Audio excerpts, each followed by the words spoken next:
देखो अपने CSIR net में जो पार्ट ए आता है जनरल एप्टीट्यूड, वो आता है वैसे तो 40 नंबर का आता है ना, मतलब 20 क्वेश्चन आएंगे। और एक क्वेश्चन कितने नंबर का होगा? 2 नंबर का, तो 40 मार्क्स का आता है ना आने को तो। लेकिन उसमें से आपको अटेम्प्ट कितने करने हैं? तो टोटल मतलब 30 मार्क्स का ही आप अटेम्प्ट कर सकते हो उसमें से। और जो भी जनरल कैटेगरी के कैंडिडेट हैं तो आज की डेट में बिना पार्टी के सिलेक्शन लेना मतलब टेढ़ी खीर है ना, क्योंकि कट ऑफ हो ही जाती है ना। सिलेक्शन अगर उनका नहीं होता है तो भी 5-7 नंबर से 10 नंबर का गैप रहता है, और वो रह जाता है पार्टी का। क्योंकि सब्जेक्ट में तो चाहे कैटेगरी का बंदा हो कोई भी हो, लगभग इक्वल सा ही स्कोर करते हैं। तो वो जो मेन डिफरेंस है वो किसकी वजह से आता है? उनका पार्टी की वजह से आता है। तो जो भी SC ST में OBC में उनका एक बार निकल भी जाता है ना बिना इसके, लेकिन जनरल में निकालना बहुत मुश्किल है ना। क्योंकि देखो एवरेज में आपको बताऊं, अगर पार्ट A B C अगर तीनों की बात करें तो इसमें 18 से 19 क्वेश्चन है ना। ये आप कितना भी अच्छे से करके आओगे तब भी इतने ही सही हो पाते हैं। सिली मिस्टेक की वजह से 5-6 क्वेश्चन तो गलत हो ही जाते हैं ना। तो अगर पार्ट बी की बात करें तो पार्ट बी में आप मान के चलो वही 18 से 20 मतलब एवरेज 19 ले लेते हैं, मतलब ये एक एवरेज वो बता रहा हूँ मैं ना सिलेक्शन के लिए। तो ये 18 चौके 72, 72 में से 7 आपके गलत भी हो जाएंगे फिर है ना, अगर 18 सही होंगे तो, क्यों करके तो पूरे 25 ही आने हैं। तो ये आपका इसमें 65 मार्क्स ही बचेंगे।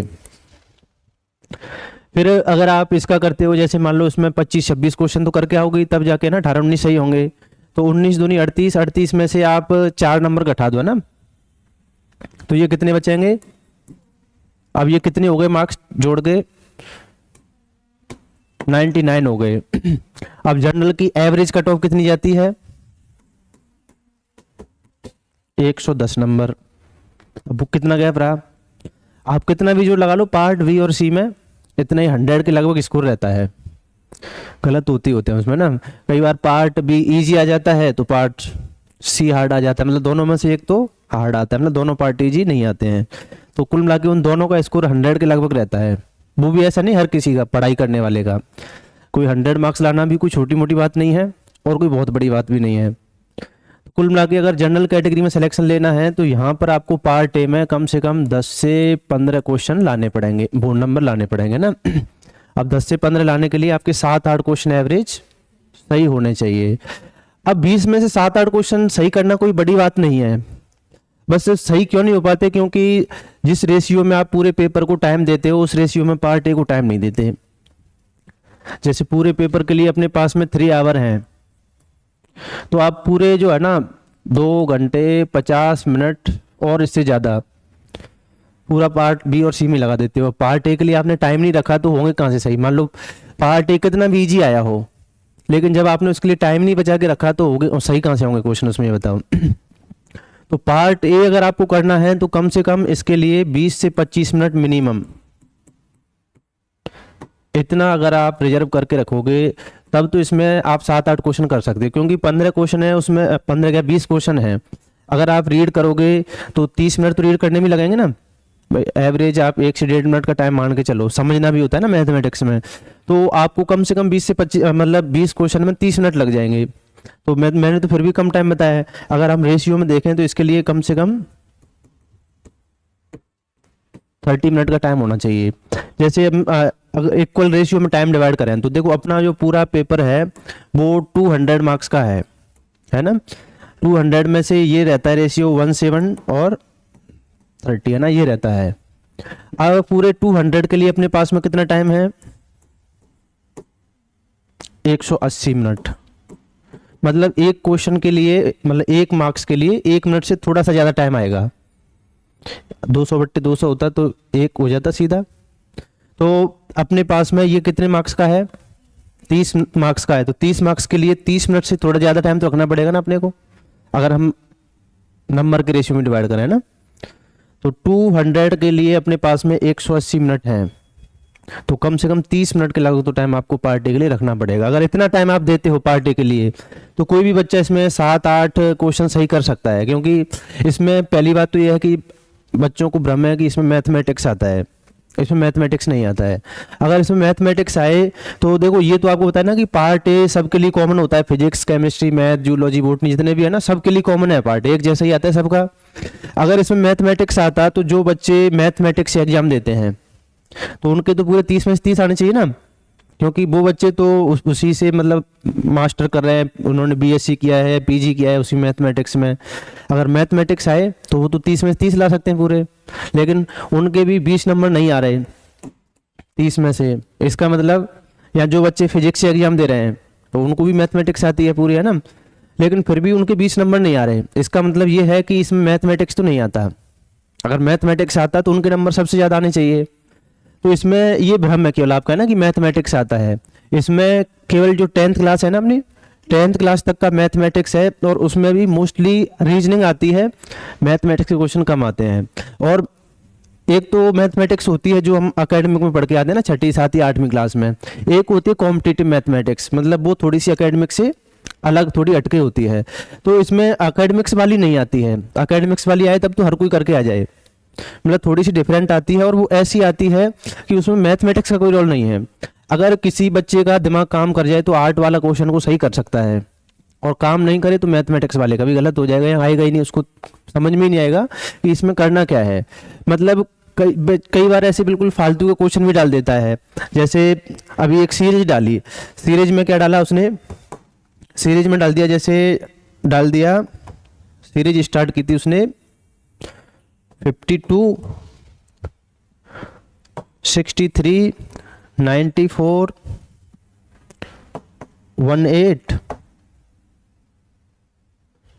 001, 121, और पूछा यहाँ पे क्या आएगा। ये सीरीज थी एक। अब सारे मैथमेटिक्स वाले इसमें दिमाग लगा रहे रह गए कि इसमें कोई पैटर्न ही नहीं बन रहा है, इसमें जोड़ के घटा के एक नंबर कम ज़्यादा, ज़्यादा फिर कम, फिर कम फिर ज़्यादा, मतलब कोई पैटर्न नहीं बन रहा है इसमें। अब कोई आपको एक फिक्स डिफरेंस दिख रहा है इनके बीच में?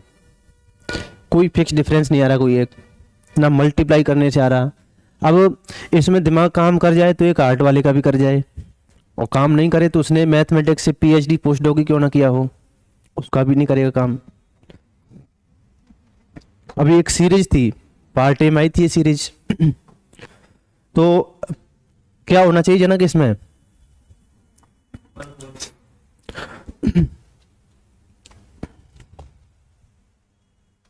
अब ये कैसे की थी सीरीज बताए? ये जो स्क्वायर नंबर होते हैं ना, जैसे ये 5 का स्क्वायर होता है 25, तो 25 का उल्टा कर दिया 52। ये 6 का होता है 36, फिर 7 का स्क्वायर 49 का उल्टा कर दिया।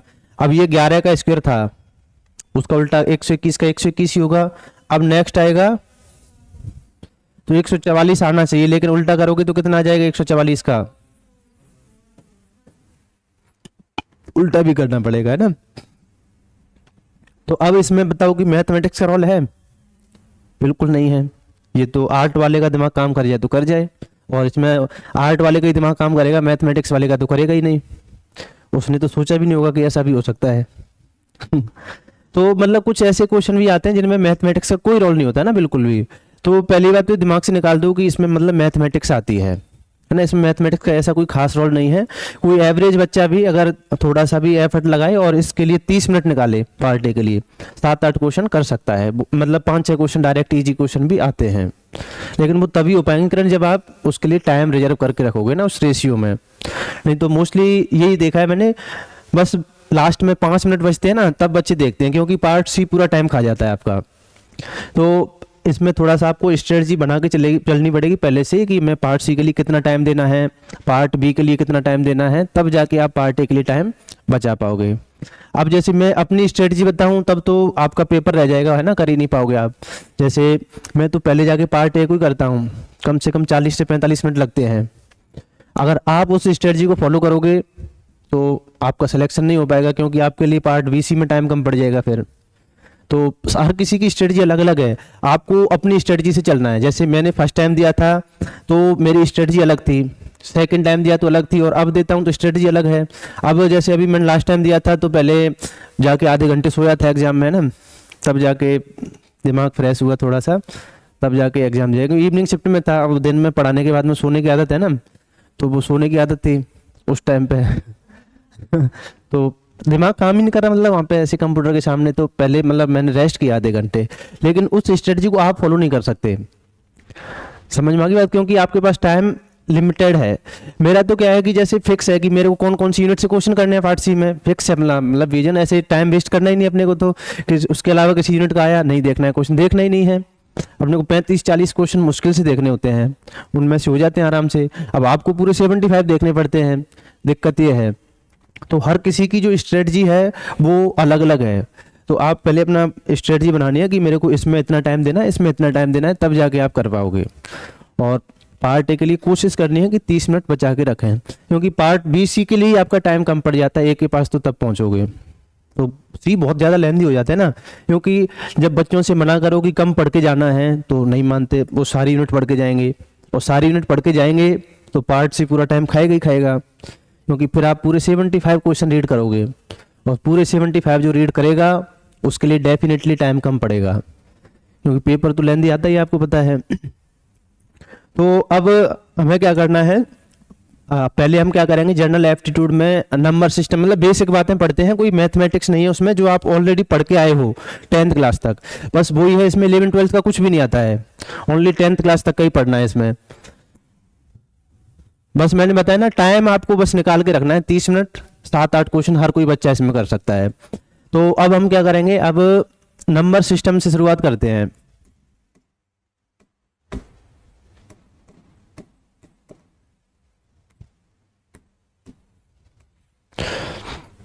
मैंने एक्चुअल में जो तैयारी की थी नेट की, वो पार्ट ए की वजह से की थी। मैंने मतलब देखा, जैसे हमारे एक मैथ्स अटेंडेंट थे, तो उनका आर्कियोलॉजी से नेट हो रखा था, जेआरएफ आर्कियोलॉजी होता है ना एक आर्ट में, तो उस टाइम पे 25,000 रुपये महीने की फेलोशिप मिलती थी। तो उन्होंने बताया था कि ऐसे ऐसे इसमें जेआरएफ मिलती है और 6 महीने में एग्ज़ाम होता है। तो उस टाइम पे मैं आरएएस की तैयारी कर रहा था, मतलब फाइनल, बीएससी फाइनल में। तो मेरे को लगा यार ये एग्ज़ाम बढ़िया है, मतलब हर 6 महीने में हो रहा है, अपने को ऐसा ही कुछ चाहिए जो मतलब फिक्स हो कि हर 6 महीने में एग्ज़ाम हो। आरएएस मेन में तो फिक्स नहीं था, आपको पता है कि 5 साल में एक बार 2 बार मुश्किल से है ना वैकेंसी आती। तो फिर मैंने वो उसका भी देखा, तो उसमें मतलब 30 नंबर का ही पार्ट है था। मैंने देखा कि मतलब उसमें से अपने को मोस्टली जैसे 20 क्वेश्चन में से 14-15 क्वेश्चन आ रहे, मतलब इसमें 30 नंबर आ गए, तो कट ऑफ अपनी जाती थी ओबीसी की उस टाइम पे वही 8, मतलब ऐसा नहीं कि अभी बढ़ गई है, जो कट ऑफ पहले जाती थी हमारे टाइम पे वही कट ऑफ है, अभी बढ़ी नहीं है एग्जाम की कट ऑफ। बस ये है कि कभी कभार पेपर इजी आ जाता है ना, तो वो बात अलग है, नहीं तो कट ऑफ आज भी वही है जो 6 साल पहले थी। अभी तक जो है 120 नंबर से ज़्यादा नहीं गई है कट ऑफ जना कभी, जनरल की 120 नंबर रहती है। हाँ, तो जनरल की कट ऑफ जो है मतलब 110 नंबर आप एवरेज मान के चलो। तो अपने दिमाग लगाया कि अगर अपन 25 नंबर इसमें ले आएंगे तो उसमें कितने लाने हैं, 75-80 नंबर बस सब्जेक्ट में, और इतने लाना तो बहुत आसान काम है। तो ये सोच के मैंने नेट की तैयारी की थी, मतलब पार्ट ए को देखते हुए। तो जब फर्स्ट टाइम भी मैंने दिया था ना, तो मेरे एग्जैक्ट 25 नंबर ही आए थे पार्ट ए में और कट ऑफ गई थी उस टाइम पे 119 नंबर आए थे मेरे, कुछ ऐसे। कट ऑफ कम गई थी, मतलब इससे, मतलब 119 नंबर पे मेरी 54 रैंक आई थी, इतने पे 54 रैंक आई थी उस टाइम पे। फिर मैंने सेकंड टाइम दिया था तो मेरे आए थे 27.5, मतलब एक क्वेश्चन गलत हो गया था उसमें। फिर उसके बाद में कभी 14 क्वेश्चन सही नहीं हुए मेरे, मतलब वही सेकंड टाइम जब दिया था ना, सेकंड अटैम्प्ट में मैंने बिना पढ़े दिया था, मतलब उसके लिए इतनी पढ़ाई वढ़ाई नहीं की थी। फर्स्ट अटैम्प्ट में तो आपको बताया ना पढ़ाई की थी, सेकंड अटैम्प्ट में मैंने पढ़ाई नहीं की। फिर उसके बाद में जितना पढ़ के एग्जाम दिया है उसके बाद में पार्ट ए में उतने नंबर नहीं आए जितने है ना उस टाइम पे सेकंड बार में आ गए थे। तो उस टाइम पे एक ही क्वेश्चन गलत हुआ था, और अभी तक भी मैं देता हूँ, कोशिश करता हूँ कि मतलब मेरे को पूरे टारगेट बना लिया मैंने कि मेरे को पूरे 15 में से 15 सही करने हैं, लेकिन अभी तक वो दिन आया नहीं ऐसा कि 15 में से 15 सही हो जाए।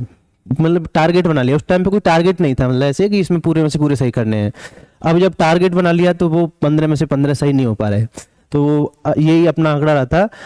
तो इसमें मैं आपको ये बताना चाह रहा हूँ कि ऐसा मैथमेटिक्स का उसका कोई रोल नहीं है। अगर आप डेटा उठा के देखना, मैथमेटिक्स वालों के भी 25 नंबर नहीं आते हैं ना पार्ट ए में, तो इसमें मैथमेटिक्स का कोई रोल नहीं है ना इसमें, बस थोड़ी छोटी सी मैथमेटिक्स है 10th क्लास तक की, और वो कोई भी सीख सकता है। तो अब हम कहाँ से स्टार्ट करेंगे, नंबर सिस्टम से स्टार्ट करेंगे ना। तो जैसे बचपन में आपने एक नंबर लाइन पढ़ी होगी है ना,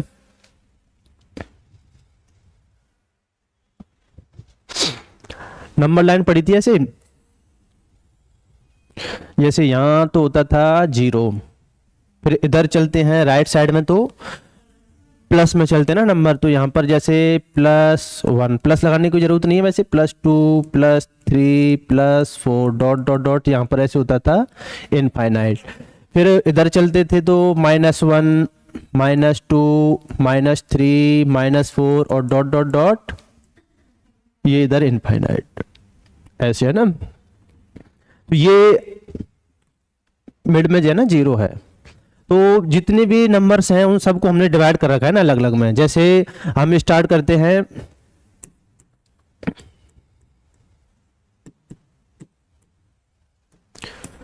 नेचुरल नंबर से। तो नेचुरल नंबर क्या होते हैं, जितने भी 0 से बड़े मतलब 1 से लेके इनफाइनाइट तक जितने भी डिजिट्स हैं उन सबको हम क्या बोलते हैं, नेचुरल नंबर बोलते हैं। और इनको हम हिंदी में बोलते हैं प्राकृत संख्याएं।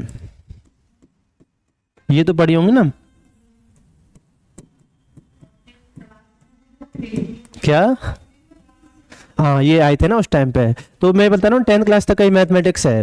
तो ये +1 से लेके 2 3 और कहाँ तक, इनफाइनाइट तक, एक से बड़े जितने भी डिजिट हैं वो सब किस में आते हैं, नेचुरल नंबर में आते हैं।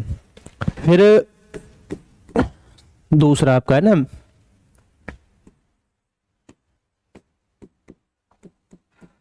होल नंबर,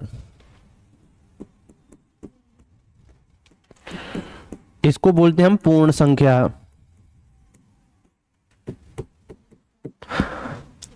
होल नंबर क्या होते हैं, अगर हम 0 को भी काउंट कर लें इसमें, तो 0 से लेके 1 2 3 4 और ये कितना भी आप ले लो यहां तक आगे तक सब कैसे होते हैं, होल नंबर होते हैं ना, इनको बोलते हैं पूर्ण संख्या।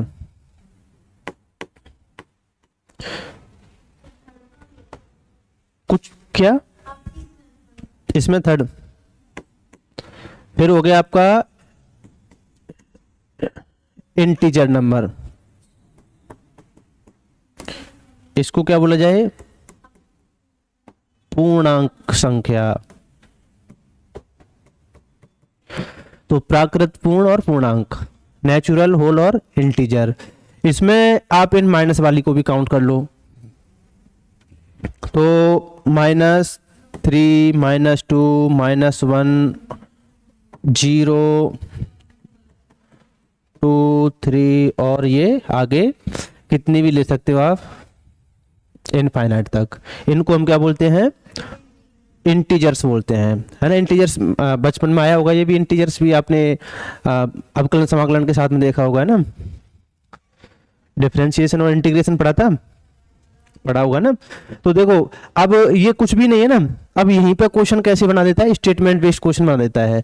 अब आपको बोल देगा all integer numbers are natural number, एक स्टेटमेंट बना दिया ऐसे, all integer numbers are natural number. तो क्या सभी इंटीजर जो है वो नेचुरल होते हैं, नहीं होते हैं। देखो ये जो इंटीजर है ये नेचुरल नहीं है, इसी का उल्टा बना देगा, और all natural numbers are integer numbers, तो ये सही है। जितने भी नेचुरल हैं वो सब इंटीजर तो होंगे ना, समझ में आ गई बात। अब कुछ भी नहीं है ना इसमें, लेकिन स्टेटमेंट बेस्ड में बस छोटा सा देता है, उसमें फंस जाते हो आप लोग। मतलब ये तो बहुत आसान है ऐसे आ जाए तो, लेकिन जब क्वेश्चन बनता है ना तो वही हार्ड हो जाता है बस, है ना, क्वेश्चन ही। अब ऐसे इसमें बना देगा all whole numbers are integer number. अब बताओ सही है गलत है, और all integer numbers are whole number, ये गलत हो जाएगा। All whole numbers are natural number, ये भी गलत है। 0 जो है एक नेचुरल नंबर नहीं है, समझ में आ गई बात। तो ऐसे 4 स्टेटमेंट दे देगा और पूछ सकता है आपसे कौन सा सही है इनमें से, समझ में आ गई बात। तो जितने भी नेचुरल नंबर हैं वो होल नंबर भी होंगे और इंटीजर भी होंगे, जितने भी होल नंबर हैं वो इंटीजर होंगे, समझ में आ गई बात। तो ऐसे आ जाएगा ना statement, all natural number are whole number, सही है। All natural number are integer, सही है। All whole number are integer, सही है। अब इसका उल्टा पीछे जाओगे आप तो गलत हो जाएगा ना, all whole numbers are not natural number. सही है स्टेटमेंट। या all integer numbers are not whole number, all integer numbers are not natural number, सही है, सही है ये भी, सभी इंटीजर नंबर नेचुरल नहीं होते, तो ये भी सही है। समझ में आ गई बात। तो ऐसे नोट में या यस में आपको फंसा देगा ये, बस ये तो बहुत आसान सा है, इसमें तो कुछ नहीं है, लेकिन जब क्वेश्चन बन जाता है वो हार्ड हो जाता है बस। तो अब जैसे ये तो अभी आपके सामने है ना, अब ये मैंने आपको बता दिया, अगर मैं ये नहीं बताता और ऐसे ही बस क्वेश्चन आ जाता आपके सामने तो नहीं होता क्वेश्चन आपसे। समझ में आ गई बात। अब जैसे मैं ये तो मैंने आपको बता दिया, लेकिन क्वेश्चन डायरेक्ट आता है ऐसे एग्जाम हॉल में, तो ये बिल्कुल इजी 5वीं क्लास का है, 5वीं क्लास का ही तो है ना, 4th 5वीं क्लास में पढ़े थे सारी बातें हमने, और बल्कि पहले ही पढ़े होंगे 4th 5वीं से भी, तो ऐसे हो जाता है ना। तो अब इसमें कैसे आएगा, जैसे ए स्टेटमेंट तो कैसे आ सकता है, all natural number are integer,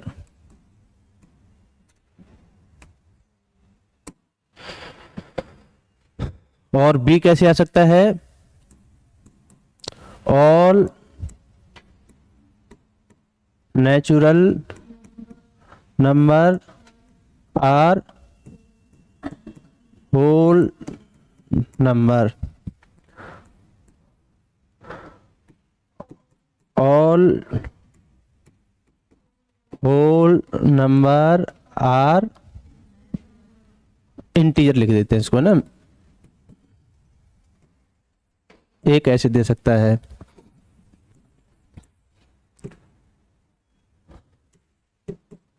all integer are whole number, which statement is incorrect.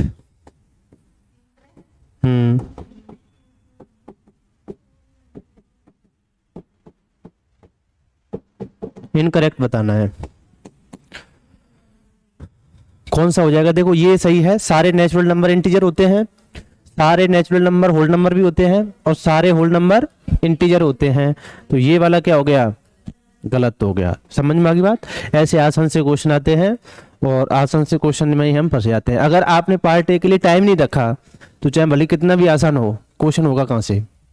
तो इसलिए अगर आप पढ़ रहे हो पार्ट ए के लिए, अगर यहाँ पे टाइम दे रहे हो तो वहाँ पे भी आपको कोशिश करनी है कि 30 मिनट आपको रखने हैं ना, 25 से 30 मिनट, और इसमें आप 20 नंबर ले आते हो तो फिर आपका सिलेक्शन हो जाएगा, क्योंकि उसमें एग्जाम में तो 65-70 नंबर आ जाते हैं आराम से, उसमें बड़ी बात नहीं है, और इसमें आगे 20 नंबर तो सिलेक्शन हो जाता है आराम से। अभी कितनी गई थी कट ऑफ आपको बताया ना, इवनिंग शिफ्ट में 78 नंबर पे JRF हुआ था इवनिंग शिफ्ट में, हाँ, जनरल का 98-99 नंबर पे। तो ये वाली बातें समझ में आई। चलो ये सब आप पढ़ के आए हो ना ऑलरेडी पहले ही। अब देखो इसके बाद में होती हैं ऑड नंबर, सब जानते होंगे।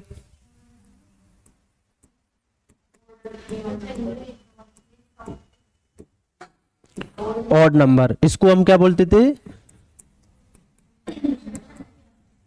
विषम संख्या है ना। इसमें आपके ऐसे डिजिट आते हैं जिनका यूनिट डिजिट जीरो को छोड़ 1, 3, 5, 7 और 9 होता है। यूनिट डिजिट क्या होना चाहिए, 1, 3, 5, 7, 9, जिनका भी यूनिट डिजिट ये होगा वो कैसे होंगे, ऑड नंबर होंगे। फिर आ जाएगा आपका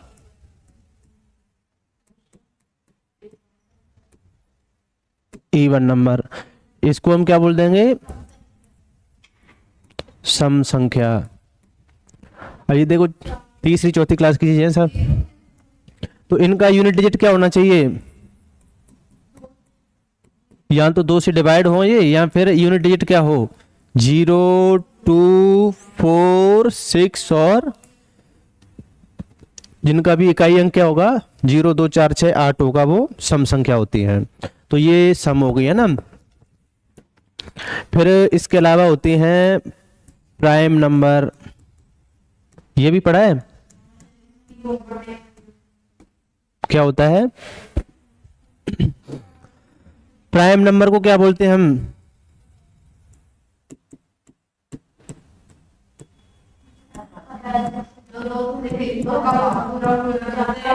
जिनमें पूरा पूरा ना जाए, जैसे कि 15 में 2 का भाग पूरा पूरा नहीं जाता, तो कैसी होगी ये? लेकिन वो अभाज्य नहीं है ना 15। 25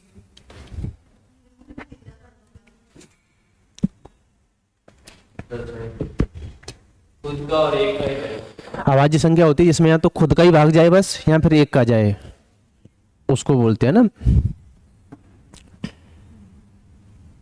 तो ये होता है natural number.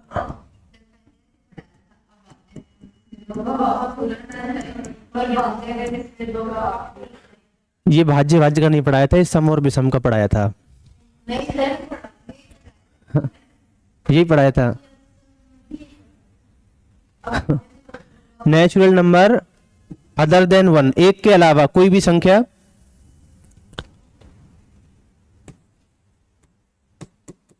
Which is divisible by self और 1 ओनली। क्या मतलब इसका? एक के अलावा कोई भी संख्या जो या तो केवल खुद से भाग जाए, विभाज्य हो, है ना, या फिर एक से हो, मतलब उसके 2 ही फैक्टर मिलेंगे, या तो एक या फिर खुद। तो ऐसी संख्या को हम क्या बोलते हैं? अभाज्य संख्या बोलते हैं।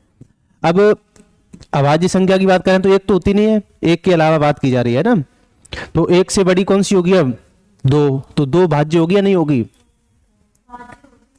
ये अभाज्य होगी या नहीं होगी?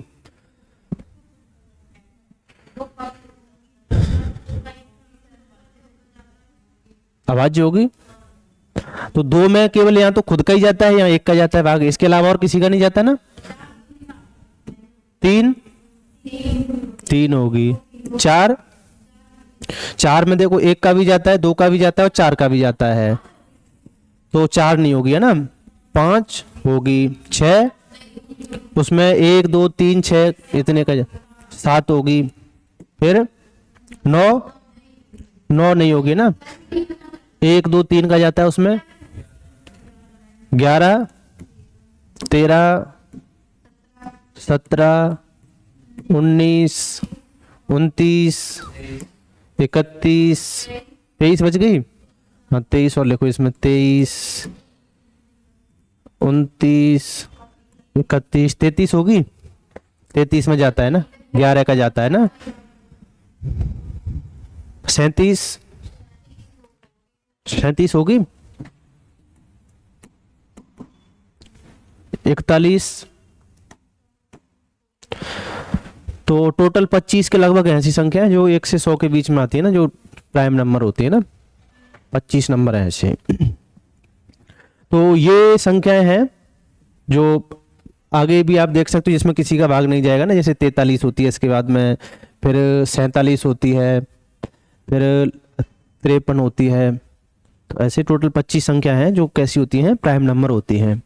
तो इनमें या तो खुद का ही भाग जाता है या फिर एक का भाग जाता है।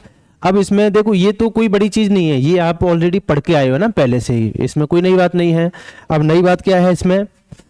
जितने भी प्राइम नंबर होते हैं वो सब और होते हैं एक्सेप्ट 2। हाँ मैं एक्सेप्ट लगा दी ना, एक्सेप्ट 2, 2 को छोड़ के जितने भी प्राइम नंबर होते हैं सब के सब कैसे होते हैं? तो ये मैं ऐसे है ना स्टार लगा के इस बात को लिख देता हूं ना, all prime number are odd except 2। मतलब इस अगर 2 को छोड़ दिया जाए तो सारे के सारे प्राइम नंबर कैसे हैं? ऑड होते हैं। अब ये सबको बताया ना प्राइम नंबर कौन कौन से होते हैं, लेकिन क्वेश्चन जब आता है तो ये पता नहीं लग पाता कि इसको अप्लाई कैसे करना है। अब देखो क्वेश्चन कैसे आया था एग्जाम में अपने पार्ट ए में, है ना, इसका क्वेश्चन आया था कि कोई एक ट्रायंगल है, ए ट्रायंगल,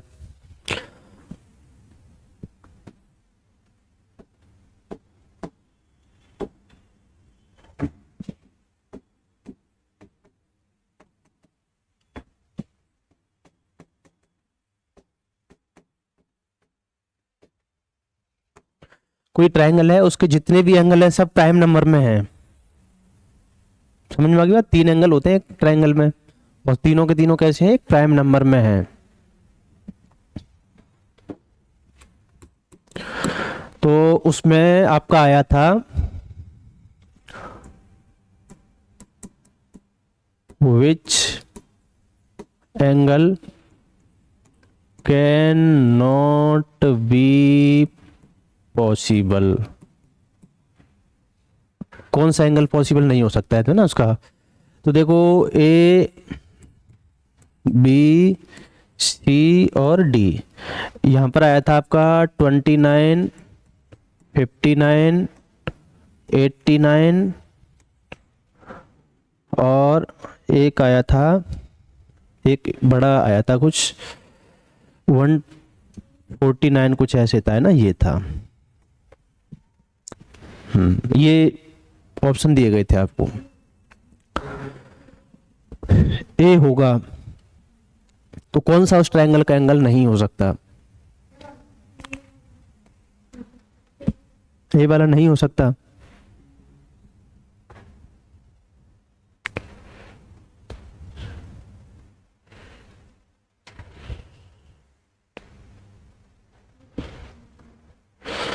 चलो देखो, पहले तो आपको ये बताऊं कि हमें प्राइम नंबर चेक करना हो कि कोई प्राइम नंबर है या नहीं है। पहले तो ये चेक कर लो कि ये सारे प्राइम नंबर है या नहीं है। तो ये चेक करने के लिए क्या तरीका है, जैसे अपने पास कोई भी संख्या है तो उसमें सबका भाग दे के चेक नहीं करना आपको, जो भी प्राइम नंबर है ना उनसे ही भाग दे के चेक करो। जैसे इसका पता करना है कि ये प्राइम नंबर है या नहीं है, तो इसमें आप 2 से भाग दे के देखो, नहीं जाएगा। 3 का 9, 4, 13, 1, 14 नहीं जाएगा। अभी वो भाजकता के नियम पढ़ा देंगे हमने, कैसे पता करते हैं कि इसका भाग जाएगा या नहीं जाएगा, अभी पढ़ाएंगे ना भाजकता के नियम। तो इसमें 9, 4, 13, 1, 14 हो रहे हैं, 3 का भी नहीं जाएगा, 4 का भी नहीं जाएगा, 4 का तो देके देखना ही नहीं है, 5 का भी नहीं जाएगा, 7 का भी नहीं जाएगा, 11 का 9, 1, 10, 11 का भी नहीं जाएगा, 12 का देखना ही नहीं ना, 13 का भी नहीं जाएगा। अब उससे ऊपर वाले का चेक करके देखना भी नहीं है। कितने तक का चेक करके देखना होता है? इसके नियरेस्ट कोई परफेक्ट स्क्वायर नंबर देख लो। जैसे इसके नियरेस्ट होता है, मान लो 169 होता है 13 का स्क्वायर होता है 169, तो 169 से तो छोटा ये है, तो बस 13 तक का ही चेक करके देखना है, उससे ऊपर का देखना ही नहीं है। समझ में आ गई बात? जैसे अपने को चेक करना हो, मान लो कि ये 529 है, तो 529 जो है वो प्राइम नंबर है या नहीं है, तो इसको कितने तक से भाग दे के चेक करोगे? 529। अब देखो 20 का होता है 400 और 25 का होता है 625, तो 25 से छोटे जितने भी प्राइम नंबर है ना, 23 का कितना होता है 22 का 484, 23 का ज़्यादा हो जाएगा, है ना। तो 23 से छोटे जितने भी हैं उनका भाग दे के चेक कर लो प्राइम नंबर। तो अब 23 से छोटे देखो कौन कौन से, 2 का नहीं जाएगा, 9, 2, 11, 5, 14, 3 का भी नहीं जाएगा, 5 का भी नहीं जाएगा, 7, 7, 49, 3 बचे, 7 का भी नहीं जाएगा, 11 का नहीं जाएगा, 13 का 13 चौके 52 नहीं जाएगा, 17 का 17 3 51 नहीं जाएगा, 19 का 19 दूनी 38 और 14 1 149 नहीं जा रहा, मतलब ये एक प्राइम नंबर है। समझ में आ गई बात? तो उससे छोटे जितने भी हैं उनका चेक करके देखना होता है, तो आपको पता लग जाएगा कि प्राइम नंबर है या नहीं है। तो अब इनका पता करना है कि ये एंगल पॉसिबल हो सकते हैं या नहीं हो सकते। देखो अब ये क्वेश्चन तो है उसी पे जो अभी आपको इधर बताया ना, अभी जो बताया है इस पर ही बेस्ड है, लेकिन जब क्वेश्चन आ जाता है तो पता नहीं चलता कि ये करना कैसे है। तो पहले आप एक ट्रायंगल बना लो, है ना, ये ट्रायंगल बना लिया मैंने। अब ये तो बताया ना कि एक ट्रायंगल के सभी एंगल का सम कितना होता है कितना होता है योग? जैसे मान लो ए बी और सी, तो angle A plus angle B plus angle C मिला के कितना होना चाहिए? 180 होना चाहिए। ये तो पता ही है आपको, बचपन से पता है। अब देखो इसने बोल दिया कि प्राइम नंबर, अगर मैं आपसे बोलूं कि किन्हीं भी तीन, इस दो को आप छोड़ दो ना एक बार को, किन्हीं भी तीन नंबर को आप जोड़ के देख लो इनमें से प्राइम नंबर को, जो सम आएगा वो हमेशा इवन नंबर में नहीं आएगा, ऑड नंबर में आएगा। किन्हीं भी तीन नंबर को जोड़ के देख लो, इस दो को छोड़ के, कोई भी तीन जो आपकी मर्जी हो जोड़ के देख लो, ऑड नंबर में आएगा उनका, कोई भी तीन आपकी मर्जी है। मतलब किन्हीं भी तीन ऑड नंबर को जोड़ते हैं, जैसे दो ऑड नंबर को जोड़ोगे तो इवन नंबर आएगा सम, तीन को जोड़ोगे तो ऑड में आएगा, चार को जोड़ोगे तो इवन में आएगा, और दो इवन नंबर को जोड़ोगे कितनी बार, वो इवन रहेगा हमेशा। दो इवन जोड़ लो, तीन इवन जोड़ लो, चार इवन जोड़ लो, वो तो इवन ही रहेंगे हमेशा। अब ऑड को जोड़ोगे तो दो को जोड़ोगे तब तो इवन हो जाएगा, तीन को जोड़ोगे तो ऑड, चार को जोड़ोगे तो फिर इवन हो जाएगा। तो अगर हम इस दो को निकाल दें तो तीन को कोई से भी कोई आप जोड़ के देख लो, ऑड नंबर आना चाहिए ना। लेकिन एक ट्रायंगल जो होता है, उस ट्रायंगल के सभी एंगल का सम कैसा आ रहा है? अब तीन प्राइम नंबर को जोड़ने पर तो कभी इवन आ ही नहीं सकता, आपको पता है क्या आएगा? सम आएगा। इसका मतलब ये है कि आपको जो दो नंबर है ना वो लेना ही पड़ेगा। मतलब दो डेट तो उनमें से कोई सा भी ले लो, एक दो ले लो, तभी ये इवन आ सकता है बस। ये जो प्राइम नंबर है ना, इनमें से दो तो आपको कोई भी ये लेने पड़ेंगे और एक ये दो लेना पड़ेगा, तभी तीन प्राइम नंबर का सम बस इवन आ सकता है, और कभी पॉसिबल ही नहीं है। इस दो को छोड़ के आप कोई से भी तीन लेके देख लो, हमेशा ऑड रहेगा। हाँ, तो अगर आपको तीन प्राइम नंबर का सम जो है वो इवन निकालना है तो इस दो को 100% काउंट करना ही पड़ेगा, ये मैंडेटरी है। समझ में आ गई बात? तो इसका मतलब तीन एंगल होते हैं उसमें और तीनों का सम 180 डिग्री आ रहा है, वो एक इवन नंबर है, इसका मतलब आपको दो को काउंट करना ही पड़ेगा, ये फिक्स है बिल्कुल। अब तो अब एक एंगल तो कितना हो गया, मान लो ये हमने मान लिया 2 डिग्री का मान लिया, ये तो फिक्स है, एक तो 2 डिग्री का लेना ही पड़ेगा कोई भी। अब जो बाकी के दो बचे उनका सम कितना होना चाहिए? 178। तीनों का जोड़ के 180 हो रहा है, इनमें से एक तो फिक्स हो गया, 2 डिग्री होगा ही होगा। अब बी और सी कितने होने चाहिए मिला के? 178 होने चाहिए, ए का तो हमने दो घटा दिया। अब देख लो आपकी बी और सी, अगर मान लो मैं 29 रखता हूं बी की जगह पे, तो सी कितना आएगा? 29 घटा लो इसमें से,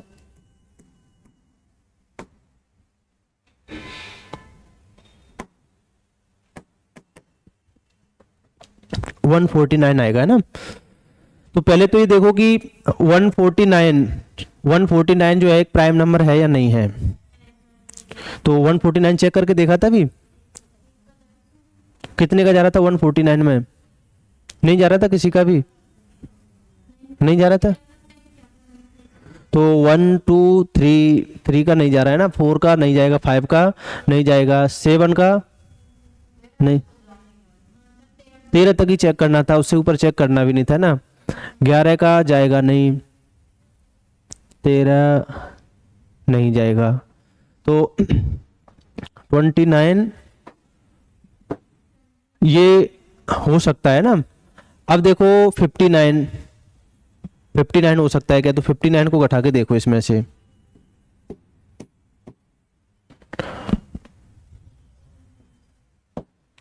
अब बताओ। अगर एक आपको 59 लेना है तो दूसरा फिर कितना लेना पड़ेगा? 119। अब 119 देखो है क्या प्राइम नंबर? तो 119 में 17 का भाग जाता है, 17 सत्ते 119 होते हैं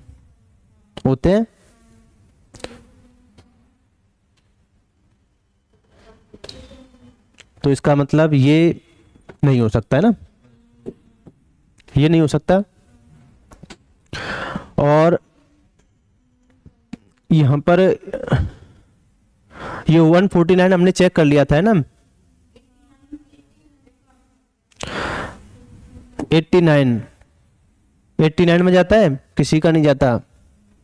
यहां पर ये जो है 149 नहीं था ना, यहां पर कुछ और था, या तो 79 था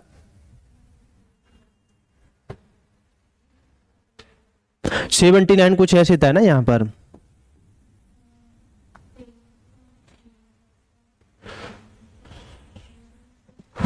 उनतीस हमने घटा के देख लिया था, 29 देख लिया था, है ना। एक 149 था, एक 89 था, एक 59 था, और एक कुछ अलग था बस, है ना, ऑप्शन ऐसे। क्या 59 तो पॉसिबल है नहीं। 59 अगर मानोगे तो दूसरा 119 मानना पड़ेगा आपको, और 119 एक प्राइम नंबर नहीं है। इसमें तीनों प्राइम हाँ, तीनों प्राइम नंबर होने चाहिए। तो देखो ये तो पॉसिबल है नहीं ना, ये वाला 59 वाला। 29 वाला पॉसिबल हो सकता है क्या? 29 वाला 29 घटाया था तो हमने कितना बचा था? है 149 बचा था। अब 149 को आप चेक करके देख लो प्राइम नंबर है या नहीं, बस, है ना, ये चेक करके देखना था। फिर आपका 89 होता है। क्या ये सारे ऐड कर लेंगे। हाँ, ये मैं यहाँ पे कुछ और लिख देता हूँ, जैसे ये हो रहा है ना 29 हो रहा है मान लो, तो इसकी जगह पे अपन लिख देते हैं 29 नहीं, कुछ और लिख देते हैं 29, 39, 49, 159 लिख देते हैं यहाँ पर मान लो।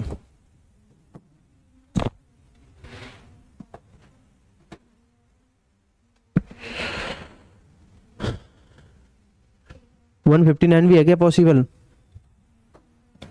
59 तो नहीं है, 57 है।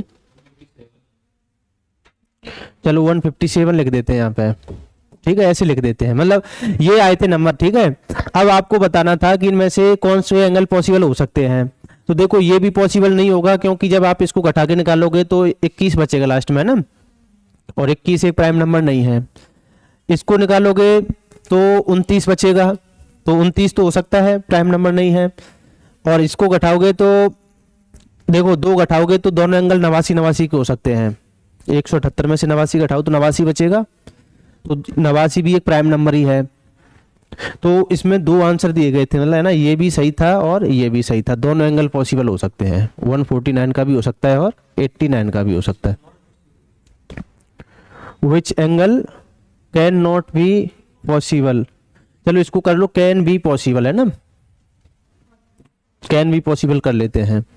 तो 2 ऑप्शन सही दिए थे इसमें, मतलब रेट लगी थी इस क्वेश्चन पे ऐसे में, तो पहले तो एक को सही माना था, फिर दोनों को सही मान लिया था, क्योंकि दोनों ही एंगल पॉसिबल थे। तो इसमें 149 भी हो सकता है और 89 भी हो सकता है। अब लेकिन क्वेश्चन जब ऐसे आ जाता है तो आपको ये समझ में नहीं आता वहाँ पे कि ये कौन से टॉपिक का क्वेश्चन है, किस पर बेस्ड है, इतना दिमाग नहीं लगता है ना वहाँ पे। तो जबकि आपको बचपन से पता है ना कि प्राइम नंबर कौन कौन से हैं, ये भी बस आपको मैंने ऐसे बताया नहीं है बस, बाकी आपको पता है ऑलरेडी। जब आप कभी भी जोड़ के देखो कि 2 इवन नंबर को कितनी बार जोड़ लो वो इवन ही रहेंगे, लेकिन ऑड नंबर को 2 बार जोड़ोगे तो इवन हो जाएंगे, 3 बार जोड़ोगे तो फिर ऑड हो जाएंगे, 4 बार जोड़ोगे तो फिर इवन हो जाएंगे। अब 3 प्राइम नंबर का हमें कैसे भी इवन लाना है तो 2 को काउंट करना ही पड़ेगा आपको, और जब 2 को काउंट करोगे तभी इसका आंसर आएगा ना क्वेश्चन का। तो ये था ऑड और इवन नंबर पर बेस्ड। अब और आगे चलें।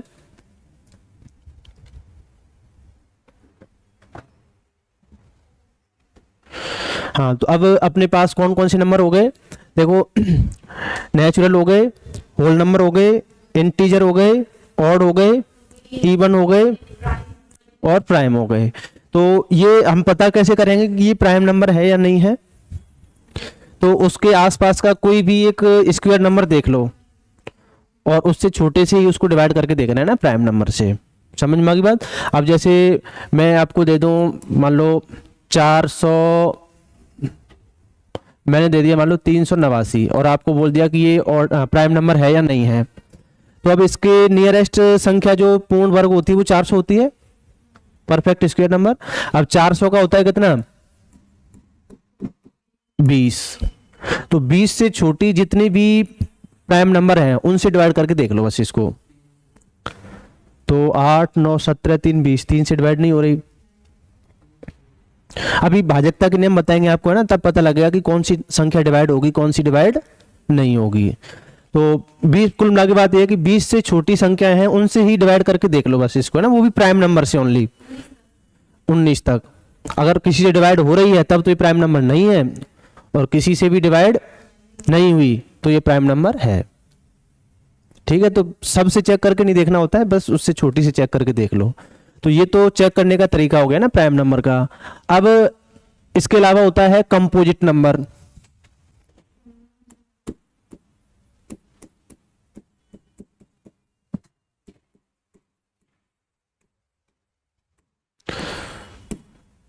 उसको बोला था हमने अभाज्य संख्या, तो इसको क्या बोलेंगे, भाज्य संख्या।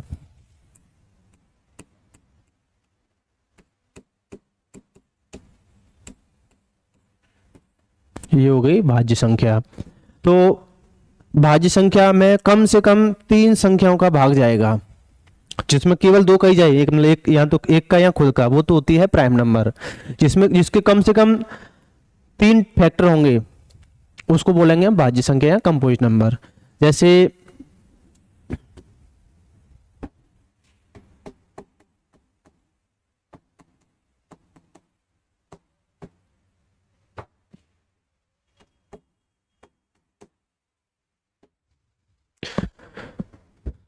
एक का तो सब में जाता ही जाता है ना, जैसे मैंने लिख दी 4, तो 4 में किस किस का जाएगा, 1 का जाएगा, 2 का जाएगा और 4 का जाएगा।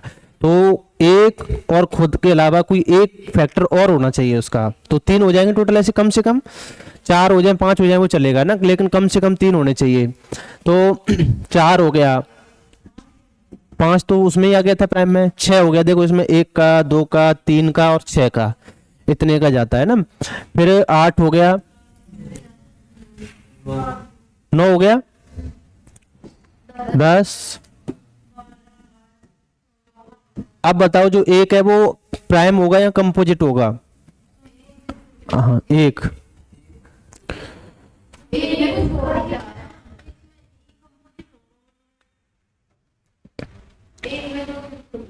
एक जो है वो प्राइम नंबर है या कंपोजिट नंबर है? क्या था जय? 1।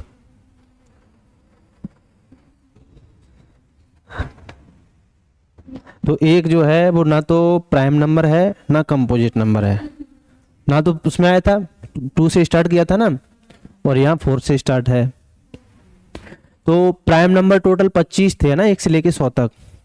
तो कंपोजिट नंबर कितने होंगे फिर? कितने बचे? या 74 होंगे?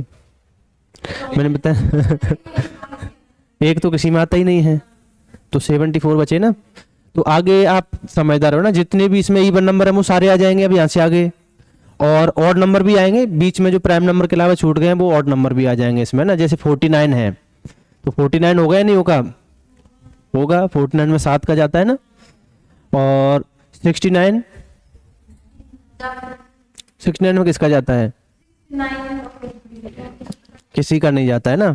तो 69 में जाता है 13 का जाता है ना। 13 का जाता है क्या? 13 मतलब 3 का जाता है एक तो। हम्म, 3 का जाएगा ना। 23 3 69 होते हैं ना, 23 का जाएगा उसमें, 3 का भी जाएगा। तो 69 तो इसमें आ जाएगा ना कंपोजिट नंबर में। समझ में आ गई बात? अच्छा, फिर इसके अलावा होते हैं आपके कंपोजिट नंबर हो गया, एक परफेक्ट नंबर और होता है।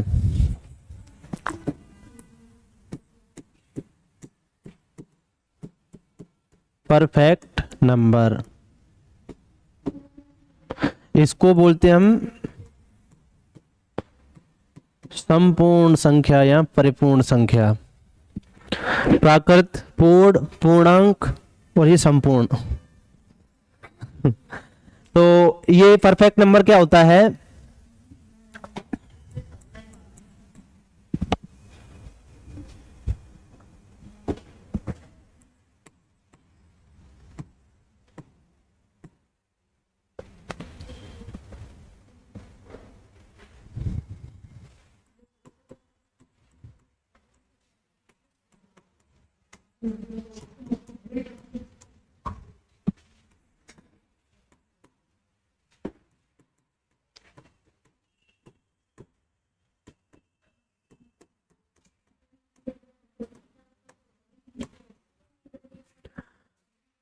ये लाइन का मतलब भी समझ में आएगा नहीं आपको ना। क्या लिखी हुई लाइन है, sum of factor other than self is equal to number. क्या इस लाइन का मतलब, सम मतलब योग होता है, वो इवन होता है, इस सम का मतलब योग होता है। तो क्या है इस लाइन का मतलब, देखो ये क्या होता है, जैसे मान लो मैंने एक नंबर लिख दिया आपके सामने 28, तो 28 के अगर हम फैक्टर की बात करें तो क्या क्या होंगे, देखो इसमें 1 का भाग जाता है ना, 2 का, 3 का नहीं जाता, 4 का, 5 का, 6 का नहीं जाएगा, 7 का जाता है, 14 का जाएगा, फिर 15, 16, 18 किसी का नहीं जाएगा ना मिड में, अब सीधा 28 का जाएगा। इतने फैक्टर हैं इसके, तो इस खुद को तो काट दो, बाकी जितने भी इससे छोटे बचे, सम ऑफ फैक्टर्स यही तो है इसके फैक्टर, तो फैक्टर का सम करो आप, कितना आ रहा है,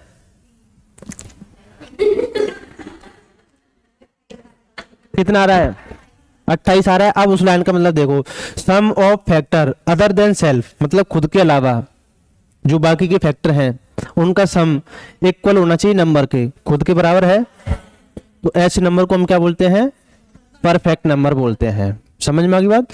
तो उसके जितने भी फैक्टर हैं उन सब का सम उसके खुद के ही बराबर होना चाहिए, लेकिन खुद को शामिल नहीं करना है, नहीं तो ज्यादा हो जाएगा, दोगुना हो जाएगा, है ना। तो ये परफेक्ट नंबर होगा, है ना। अब इसके अलावा कोई भी नंबर आपको दिया जा सकता है, जैसे मैंने दे दिया, मान लो आपको 24 दे दिया, पता करना है या नहीं है। तो अब इसके 1 2 3 4 6 8 12 24 का तो काउंट नहीं करना है, तो अब देखो ये तो ज्यादा हो जाएंगे जोड़ के,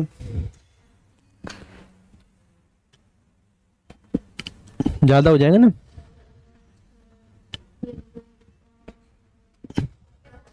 ज्यादा हो गए। 42 देखो, 1 2 4 का नहीं जाएगा, 3 का जाएगा, फिर 4 का नहीं जाएगा, 6 का जाएगा, 7 का, 8 का नहीं जाएगा, 9 का,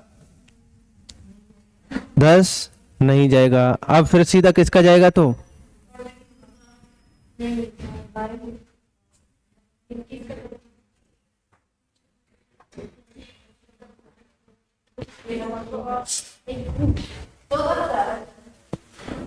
14 का, 14 42, 21 का जाएगा,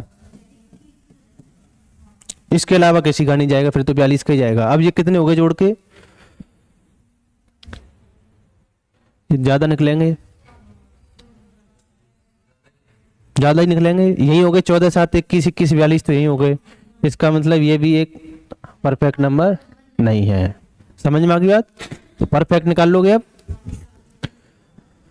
तो ऐसी छोटी छोटी बातें होती है बस इसमें, बाकी और कुछ ऐसा खास होता नहीं है। क्वेश्चन आता है तो वही बड़ा हो जाता है, बस बातें तो छोटी छोटी होती हैं बस ये। अब ऐसा थोड़ी कि इसमें कुछ आपको समझ में नहीं आया, मतलब एक बार को डैब बाय में फिर भी दिमाग लगाना पड़ता है ना, है जो कैसे, उसमें तो फिर भी दिमाग लगाना पड़ता है कि जब हैजॉग आया था तो हैजॉग क्यों नहीं बना था, उसमें तो फिर भी उल्टा होता है ना, जब हैजॉग नहीं आता है तब हैजॉग बनता है उसमें तो उसमें जब हैजॉग नहीं आता है तब हैजॉग बनता है, जब आता है तो नहीं बनता है। तो ये परफेक्ट नंबर समझ में आए, कंपोजिट नंबर समझ में आ गए। अब देखो इसके अलावा कुछ को प्राइम नंबर भी होते हैं ना, को प्राइम,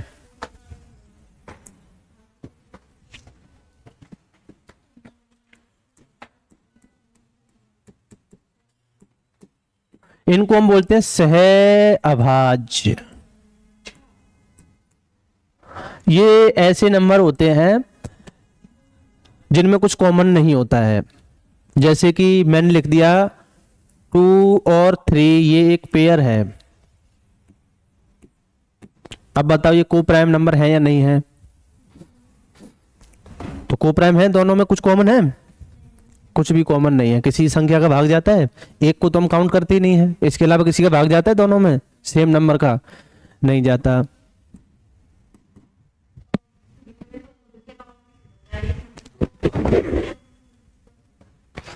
देखो मैंने लिख दिया, एक को काउंट में नहीं लेते ना, एक का तो सब में जाता है। जैसे मैंने लिख दिया 5 और 9,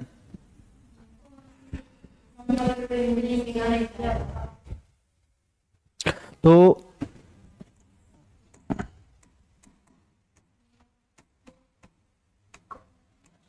फैक्टर, कोई भी कॉमन फैक्टर नहीं होगा है ना दोनों का। एक तो सबका होता है ना, एक तो सबका फैक्टर है।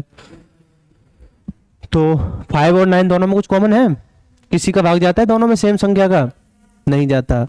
अच्छा मैंने लिख दिया 4 और 21,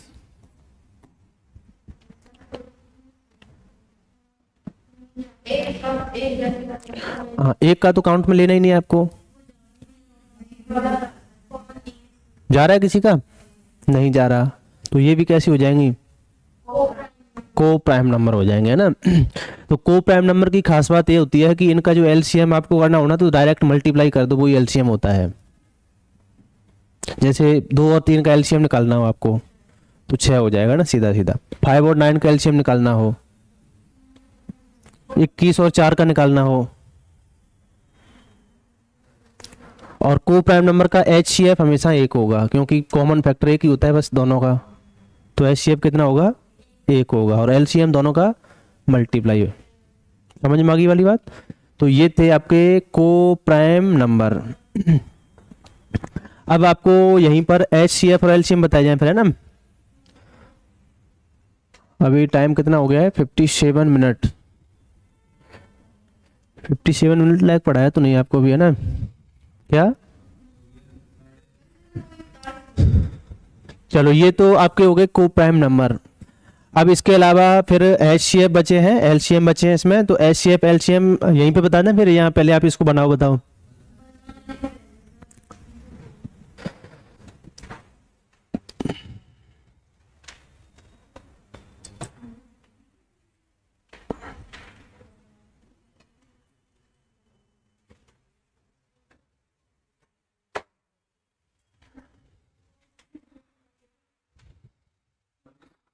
अच्छा रेशनल और इरेशनल और रह गया अभी इसमें, वो और लिख लो यहीं पे। परिमेय और अपरिमेय संख्या भी तो पढ़ी थी ना आपने।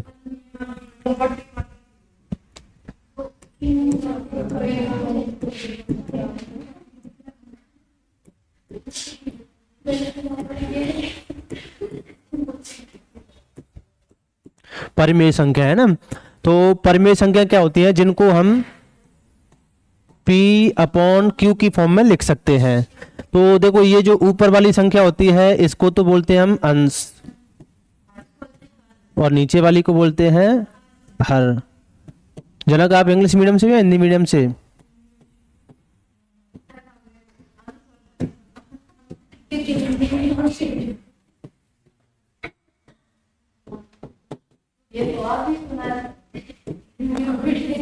ये जनक ने सुना होगा ना, न्यूमरेटर और डिनोमिनेटर।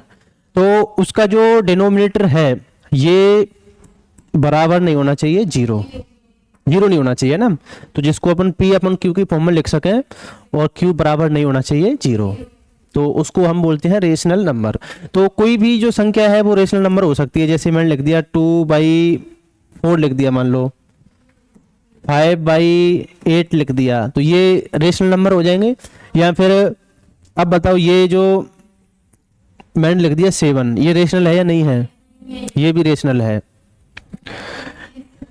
7 बराबर होता है 7/1 लिख सकते हैं इसको, कोई फर्क पड़ेगा? तो ये रेशनल नहीं है तो कोई जीरो नहीं होना चाहिए, एक तो हो सकता है ना। मैंने लिख दिया 25, अब बताओ रेशनल है या नहीं है? तो कोई भी नेचुरल नंबर लिख दो वो रेशनल होगा, उसके नीचे 1 तो अपॉन में होता है ना ऑलरेडी, बस जीरो नहीं होना चाहिए ना। जीरो तो मतलब कोई इनफाइनाइट हो जाएगा, फिर अगर जीरो आ गया तो किसी के भी नीचे जीरो लगा दोगे तो इनफाइनाइट नंबर बन जाएगा, है ना। जैसे मैंने लिख दिया 25/0, इसका मतलब इनफाइनाइट है। तो कोई भी नेचुरल नंबर हो सकता है ना, वो कैसा होगा, रेशनल नंबर होगा ना। तो यहाँ लिख देता हूँ मैं ना, एनी नेचुरल नंबर।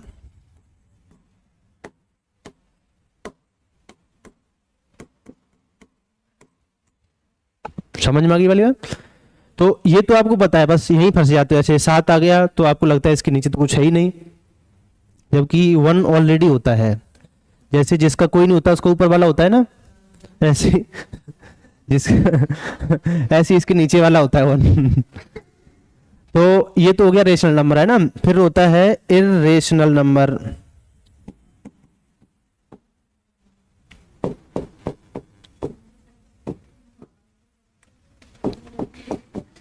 अभी आपको क्वेश्चन नहीं कराए हैं, अभी तो केवल ये कुछ बेसिक बातें बताइए ना नंबर सिस्टम से रिलेटेड। इसके क्वेश्चन किस तरीके से आते हैं अपने एग्जाम में, तो प्रीवियस 10-12 साल के क्वेश्चन करा देंगे, फिर आपको आइडिया हो जाएगा कि हाँ अपन कर सकते हैं नहीं कर सकते।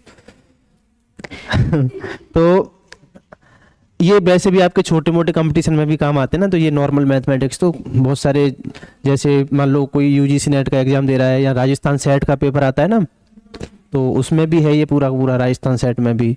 और इतनी बेसिक मैथमेटिक्स रीजनिंग तो अपने को आनी चाहिए ना, कोई सा भी छोटा मोटा एग्जाम देते हैं ना उसमें आती है बेसिक रीजनिंग तो। और इर्रेशनल नंबर को हम बोलते हैं अपरिमेय संख्याएं।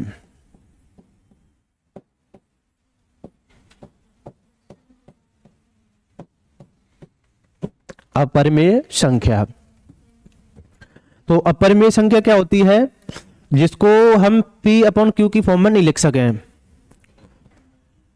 तो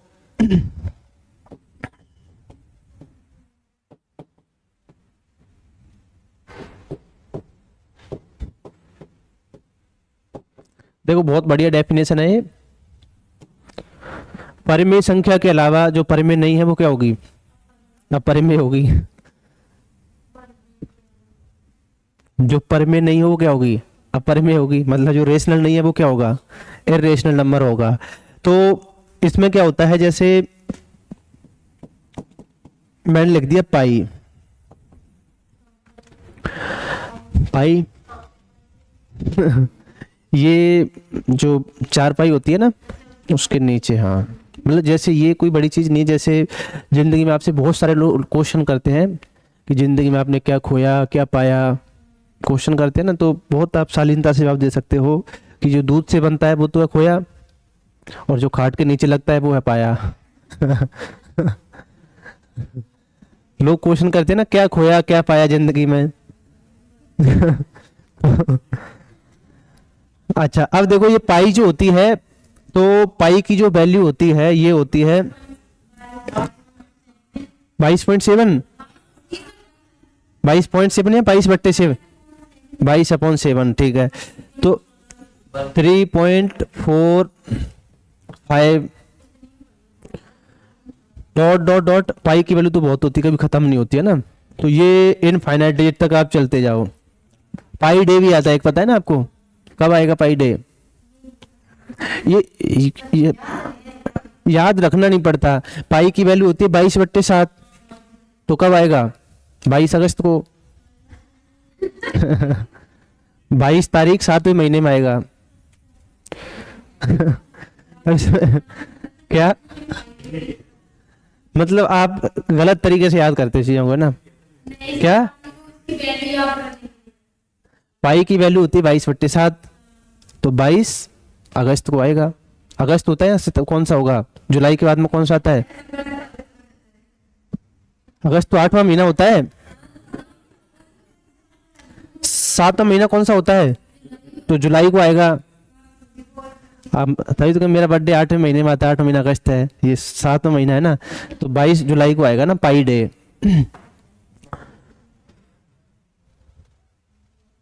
तो जैसे वुमेन्स डे भी होता है ना, वुमेन्स डे जैसे महिलाएं भीम से साबुत होती है ना, महिलाएं भीम से बुध होती हैं बर्तन, तो 8 और 3 मतलब 8 मार्च को आएगा है ना वुमेन्स डे। तो ये निमोनिक्स होती है, कोडिंग लैंग्वेज होती है जो सीखनी पड़ेगी आपको, फिर चीज़ें बहुत आसान है।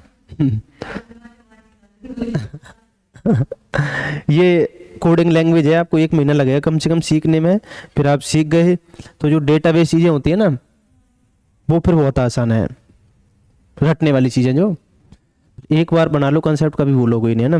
कोड वर्ड होता है, मतलब कि जैसे इंग्लिश में आपका वी लेटर होता है, वी का कोड होता है 8, मैथमेटिक्स में जो एम है उसका कोड होता है 3। तो ये कोडिंग लैंग्वेज है, ये सीख गए तो फिर बहुत आसान है ना। तो पाई जो होता है इसकी वैल्यू 3.1415, ये खत्म नहीं होती कभी भी, मतलब यहां पर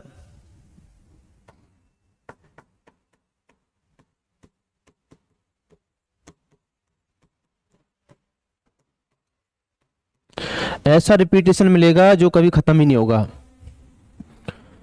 समझ में आ गई बात। जैसे आपने लिख दिया 22/7, जैसे मैं 22/7 बोलता हूँ ना, तो 22/7 तो एक मतलब ऐसे परिमेय संख्या हो जाएगी, लेकिन अगर मैं ऐसे लिख देता हूँ पाई, तो पाई जो है उसकी वैल्यू फिक्स नहीं है, उसकी आप कितने भी आगे करते जाओ 3.14 के बाद में ये कभी खत्म नहीं होगी वैल्यू। समझ में आ गई बात। जैसे मैंने लिख दिया √2,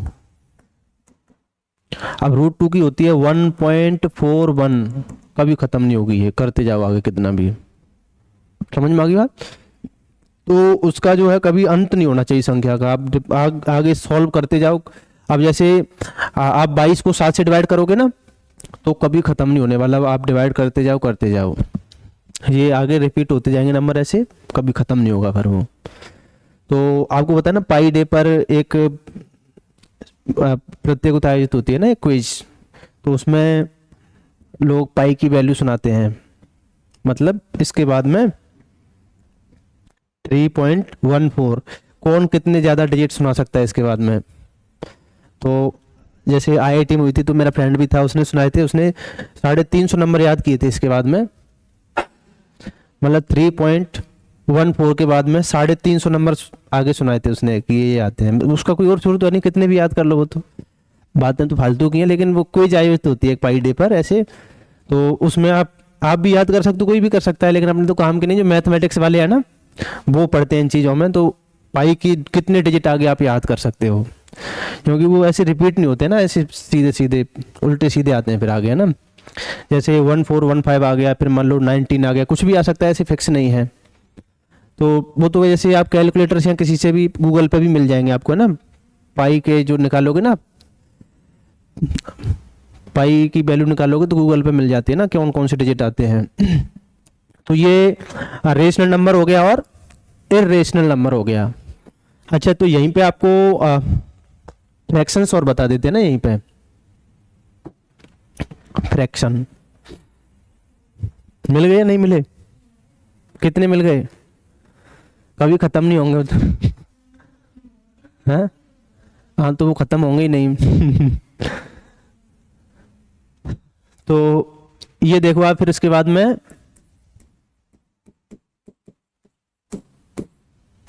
फ्रैक्शन को क्या बोलते हैं। अब जैसे आपने पढ़ा है ना मैथमेटिक्स, अब जनक आपको नहीं समझा सकती, आप जनक को नहीं समझा सकते हैं, मतलब पढ़ा आप दोनों ने है, लेकिन आप एक दूसरे को समझा नहीं सकते कि ये क्या है। इसको बोलते हैं हम भिन्न। ये तो पढ़ी होगी ना, पढ़ी थी, तो फ्रैक्शन तो पढ़ा होगा ना जनक, तो इसको हम भिन्न बोलते हैं ना। अब ये फ्रैक्शन क्या होती है, ये इसको अपन P/Q की फॉर्म में लिखते हैं। कोई भी नंबर होता है ना, जैसे अभी हमने रेशनल नंबर पढ़े थे ना, तो जैसे एक तो होगा ऊपर अंश, अब तो आप समझ गए होंगे ना, न्यूमरेटर होता है और ये डिनोमिनेटर होता है ना, तो उसको अंश अपॉन हर की फॉर्म में लिख सकते हैं ना अपन, उसको बोलते हैं भिन्न फ्रैक्शन। अब ये फ्रैक्शन जो है ये 3 टाइप की होती है, एक तो होती है प्रॉपर, प्रॉपर पढ़ी होगी है ना, इसको बोलते थे हम उचित भिन्न, है ना। इसमें क्या होता है, जो P अपॉन Q लिखेंगे ना, तो P तो होगा स्मॉल और ये होगा लार्ज, मतलब ये छोटी संख्या होगी, नीचे बड़ी संख्या होगी। इसको बोलते हैं हम प्रॉपर फ्रैक्शन। क्या, अंश छोटा होना चाहिए, उसका हर बड़ा होना चाहिए, न्यूमरेटर छोटा डिनोमिनेटर बड़ा। जैसे मैंने लिख दिया 5/7, कैसी होगी फ्रैक्शन, ये प्रॉपर फ्रैक्शन होगी। मैंने लिख दिया 3/5, प्रॉपर फ्रैक्शन होगी ये भी। मैंने लिख दिया 9/17, कैसी होगी ये, प्रॉपर। तो न्यूमरेटर छोटा डिनोमिनेटर बड़ा होना चाहिए। फिर है आपकी बी इम्प्रॉपर।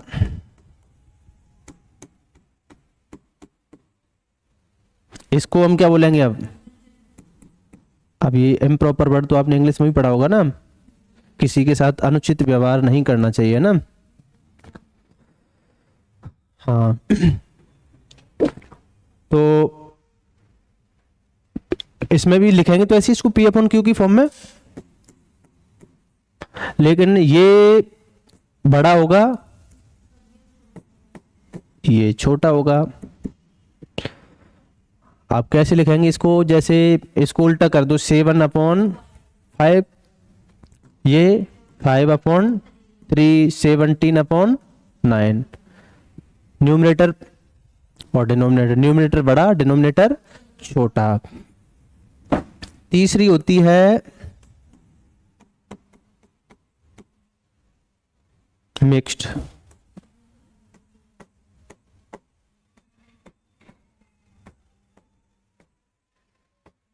इसको क्या बोलते हैं हम, मिश्रित भिन्न बोलते हैं इसको। तो ये हो गई मिश्रित, है ना। इसमें क्या होगा, प्रॉपर और इम्प्रॉपर दोनों को मिला के लिखते हैं। तो जब कोई इम्प्रॉपर फ्रैक्शन होती है ना, इसी को आप आगे मॉडिफाई कर सकते हो। जैसे 7/5 है, आप इसको कैसे लिख सकते हो, 7/5 को देखो, 5 को 5 से डिवाइड करो 7 को, तो 1 बार जाएगा 1, फिर रिमाइंडर कितना होगा, शेष 2 बचेगा, उसको यहां पर लिख दो अपॉन 5। ये हो गई आपकी मिश्रित भिन्न। जैसे 3, 4, 5, ये कैसी होगी, मिश्रित, समझ, मिक्स्ड होगी। तो इसमें प्रॉपर और इम्प्रॉपर, मतलब ये तो हो गई आपकी, ये कैसी होगी, ये इम्प्रॉपर होगी और ये प्रॉपर होगी। 3 का मतलब 3/1 है, और ये वाली प्रॉपर है या इम्प्रॉपर है, और ये वाली प्रॉपर है। समझ में आ गई बात, दोनों का मिक्स होता है। देखो इधर लिख देता हूं मैं,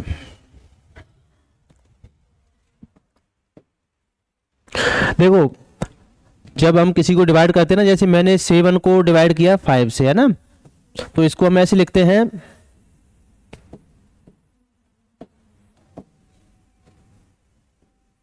ऐसे तो लिखते हैं, ऐसे भाग देते थे बचपन में हम। तो यहां पर आएगा 1, यहां पर आएगा 5 और ये 2, यही तो आता है। तो देखो ये जो यहां पर भाग जाता है जितनी बार, ये तो होता है, इसको हम बोलते हैं भागफल। ये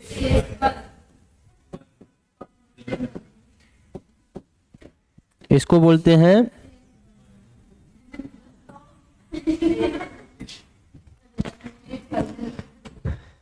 ये रिमाइंडर होता है, जय रिमाइंडर होता है, वैसे रिमाइंडर भी होता है, रिमाइंडर अलग होता है ना, जो अपन याद करने के लिए अलार्म वगैरह पढ़ते हैं ना, वो तो होता है रिमाइंडर।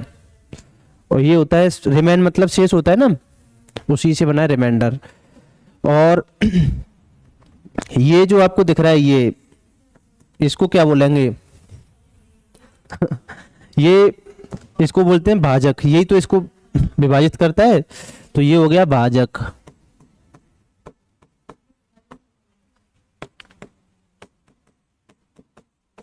डिवीजर। और इसको हम क्या बोले हैं, भाज्य।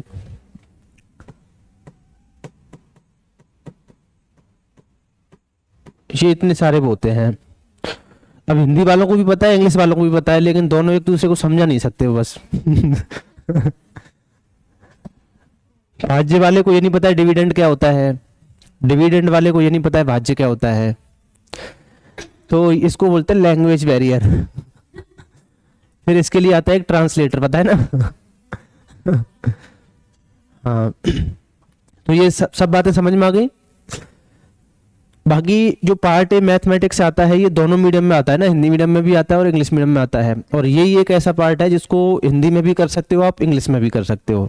बाकी सब्जेक्ट को आप हिंदी में नहीं कर सकते। मैथमेटिक्स वाला जो पार्ट आता है वो हिंदी में भी प्रॉपर आता है बिल्कुल, है ना, तो आप समझ सकते हो, लेकिन सब्जेक्ट समझ में नहीं आती। तो ये फ्रैक्शन समझ में आ गई आपको, ये प्रॉपर फ्रैक्शन हो गई और इम्प्रॉपर फ्रैक्शन हो गई। तो अब मेरे हिसाब से पहले इतना बना लिया जाए, फिर यहाँ से आगे अभी आपके LCM HCF वो बच रहे हैं, फिर उसके बाद में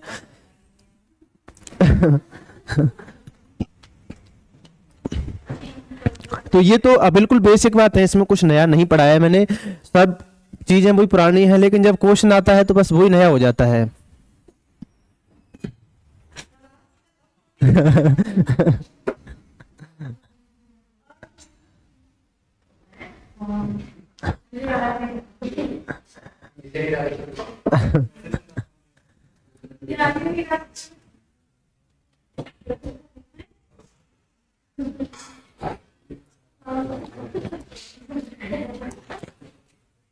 देखो यहां से स्टार्ट किया था, है ना,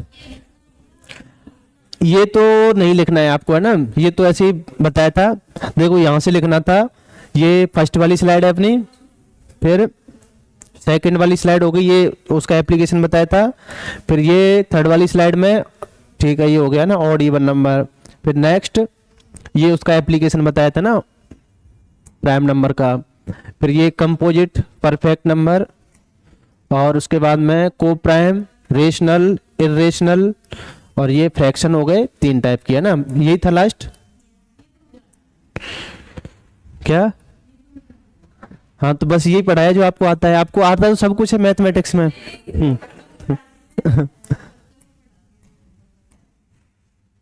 चलो अब आप लिख लो, है ना, इसको।